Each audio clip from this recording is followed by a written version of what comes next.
আসসালামু আলাইকুম, welcome back to my channel Shammi cooking and blog. আশা করছি সবাই ভালো আছেন। শুকর আলহামদুলিল্লাহ, আমি আল্লাহর অশেষ রহমতে ভালো আছি। তো আজকে আমি আপনাদের জন্য আরেকটি নতুন ভিডিও নিয়ে চলে এসেছি। আশা করছি আপনাদের অনেক ভালো লাগবে। তো রান্নাটা করার জন্য এখানে আমি পরিমাণ মতো তেল দিয়ে দিয়েছি, একটু বেশি দিয়েছি তেলটা, আর দিয়ে দিয়েছি একটা বড় সাইজের পেঁয়াজ কুচি। এখন পেঁয়াজটাকে একটু নেড়ে চেড়ে নরম করে ভেজে নিব। পেঁয়াজটা নরম করে ভাজা হয়ে গেলে এখানে আমি চিংড়ি দিয়ে দেব। তো যারা আমার ভিডিওটি দেখছেন, দেখার শুরুতে প্লিজ একটি লাইক দিতে ভুলবেন না। আর যারা আজকে নতুন বন্ধু আছেন, প্লিজ সবাই আমার চ্যানেলটিকে সাবস্ক্রাইব করে নেবেন। আর যারা অলরেডি সাবস্ক্রাইব করেছেন, সবাইকে অসংখ্য ধন্যবাদ জানাচ্ছি। আর সবাই আমার চ্যানেলটিকে ফ্যামিলি ফ্রেন্ডদের সাথে শেয়ার করবেন। তো এই তো চিংড়িটাকে এখন একটু ভেজে নিব। চিংড়িতে আমি আগে থেকে একটু লবণ হলুদ মাখিয়ে রেখেছিলাম, একটু বেশ পরিমাণের একটু বেশি দিয়েছি চিংড়িটা, তাহলে খেতে অনেকটা ভালো লাগবে।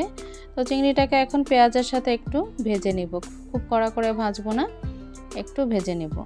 তো এই তো পেঁয়াজটা আমার পেঁয়াজ আর চিংড়িটা ভাজা হয়ে গেছে। এখন আমি এখানে করল্লা আর আলু কুচি করে রেখেছিলাম, সেগুলো দিয়ে দিলাম। তো আজকে আমি করল্লা আলু দিয়ে চিংড়িটা রান্না করছি। এই গরমে এই করল্লা খেলে শরীরের জন্য খুবই ভালো, আর খুবই ভালো লাগবে খেতে, মুখের রুচিও ফিরে আসবে। কারণ এই অস্বস্তি গরমের মধ্যে আমাদের কিছু খেতে ভালো লাগে না, যদি আমরা এভাবে করলা ভাজিটা করে খেতে পারি খুবই ভালো লাগবে। তো এই তো লবণ আর হলুদ দিয়ে দিলাম, আর 4-5টার মতো কাঁচামরিচ দিয়ে দিলাম। তো এখন সব একসাথে মিক্স করে নেব। মিক্স করা হয়ে গেলে আমি এটাকে কিছুক্ষণের জন্য করলাটাকে ঢেকে দেব।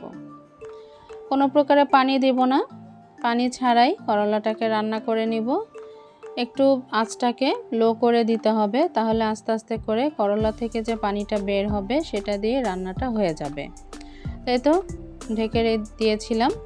এখন আমি ঢাকনাটা খুলে আবার 10 মিনিটের মতো পরে ঢাকনা খুলে আবার একটু নেড়ে চেড়ে দিচ্ছি, যাতে ভালো করে কুক হয়ে যায় উপরেরগুলো। তা না হলে নিচেরগুলো কুক হয়ে যাবে, উপরেরটা একটু কাঁচা রয়ে যাবে। তো এই তো রান্নাটা আমার প্রায় হয়ে গিয়েছে। আপনাদের কাছে রান্নাটা কেমন লেগেছে আমাকে অবশ্যই কমেন্ট বক্সে কমেন্ট করে জানাবেন। আর যারা এতক্ষণ পর্যন্ত আমার ভিডিওটি দেখছিলেন, সবার সুস্বাস্থ্য কামনা করে আজ এখানে আমার ভিডিওটি শেষ করছি। সবাই ভালো থাকবেন, সুস্থ থাকবেন। আল্লাহ হাফেজ, আসসালামু আলাইকুম।